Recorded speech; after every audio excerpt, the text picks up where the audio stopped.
capítulo económico de la Constitución de 1993 tiene reglas muy claras. En el año 92 había 70 tributos. Se derogó y nos quedamos con 4 excepcionales. Somos competitivos en el mundo. Perú, 1990. Un país prácticamente en bancarrota. No había reservas. La deuda externa era impagable. Las arcas de Estado y las cuentas de la gente estaban en rojo. Había que tomar medidas extremas.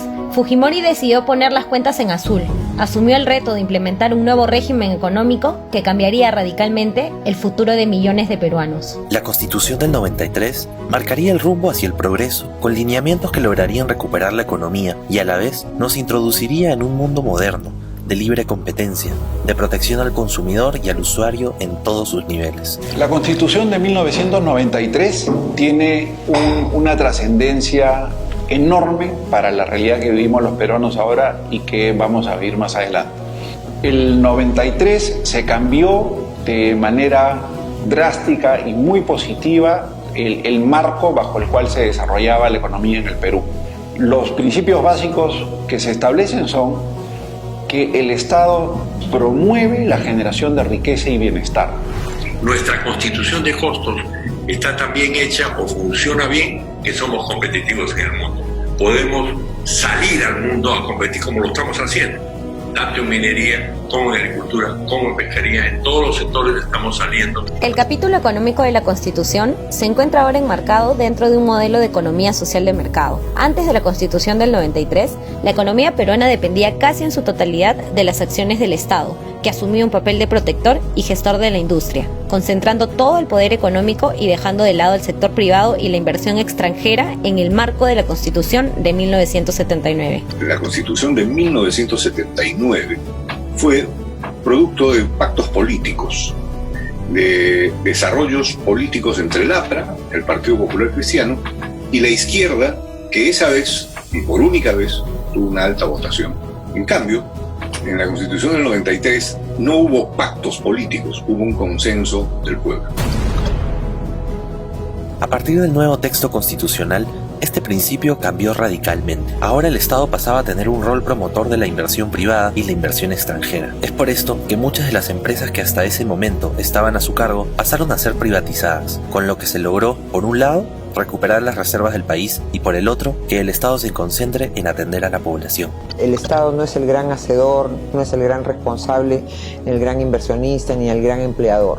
La iniciativa privada es fundamental y al Estado le toca tareas muy específicas de promoción y de aseguramiento de que esa tarea de los privados se realicen en las mejores condiciones de igualdad, de libertad. La Constitución del 93 no permite que el Estado modifique con leyes o disposiciones los contratos derivados de la inversión privada. Por ello, se estableció una mayor seguridad contractual. El capítulo económico establece que la iniciativa privada es libre y se ejerce como una economía social de mercado, por lo que el Estado orienta el desarrollo del país priorizando el empleo, la salud, educación, seguridad, servicios públicos e infraestructura. Garantizar la libre iniciativa privada estimula la creación de riqueza individual y social, consagrando el derecho de todos al libre acceso a la propiedad, lo cual permite que se incrementen los agentes económicos capaces de invertir y, sobre todo, dispuestos a hacerlo. A partir de los 90, el Estado brinda oportunidades de superación a todos los sectores, en especial a los más desfavorecidos, promoviendo el surgimiento de pequeñas y microempresas en todas sus modalidades. Este apoyo fomenta la igualdad de trato a los distintos sectores económicos y formas de propiedad. Se da una enorme libertad para los emprendimientos, para buscar trabajo, para hacer empresa, y esa es la única manera en que el bienestar se ha masificado y la pobreza en el Perú en los últimos 25 años se ha reducido a la mitad de lo que era en ese momento. La asignación de recursos y la orientación de la inversión privada se da en condiciones equitativas, asegurando la libre competencia y el ingreso al mercado por parte de los pequeños productores, debidamente protegidos contra el abuso de la posición dominante. Por ello, se elimina y prohíbe el abuso de las posiciones monopólicas. Fomentar la inversión privada e internacional implicaba el proponer leyes que garanticen que el inversionista estaba protegido bajo un sistema justo y equitativo. Es por ello que el estímulo a la inversión extranjera incluye la adopción de mecanismos de garantía de reconocimiento cuando corresponda de los arbitrajes internacionales o las jurisdicciones estipuladas para la solución de las controversias de índole económico. Simplemente decir que el capítulo económico de la Constitución de 1993 no solamente se basa en principios, sino tiene reglas muy claras. Por ejemplo, para mí una regla muy clara es de que el Estado no se puede apropiar de los ahorros de las personas. Segundo, que el Estado no se puede prestar a sí mismo. El Banco de la Nación ni el Banco Central de Reserva le puede prestar al Estado para que gaste y gaste. Porque si no hay reservas que son producto de la producción nacional, entonces usamos la maquinita y generamos una moneda que no vale nada. Los tributos son consagrados como la fuente sana de ingresos para el Estado y se garantiza un manejo responsable de los recursos fiscales, disponiéndose además que solo se autorizan gastos que cuenten con el correspondiente respaldo de un ingreso comprobado. Ningún tributo puede tener efecto confiscatorio. Para que esto quede mejor establecido, se define que los decretos de urgencia no pueden contener materia tributaria. Las leyes relativas a tributos de periodicidad anual rigen a partir del 1 de enero del año siguiente a su promulgación. Las leyes de presupuesto no pueden contener normas sobre materia tributaria. No puede haber tributos con fines predeterminados.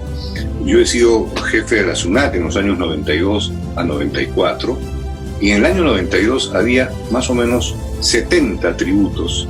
Al final se derogó, el gobierno del presidente Fujimori logró derogar y nos quedamos con 4 esenciales: el impuesto general a las ventas, el impuesto selectivo al consumo, el impuesto a la renta y los aranceles. Si bien es cierto el gobierno central tiene a su cargo los tributos, los gobiernos regionales y los gobiernos locales pueden crear, modificar y suprimir contribuciones y tasas o exonerar de estas dentro de su jurisdicción y con los límites que señala la ley. De esta manera, el capítulo económico deja sentadas las bases para que se desarrolle correctamente una descentralización de la economía regional y local.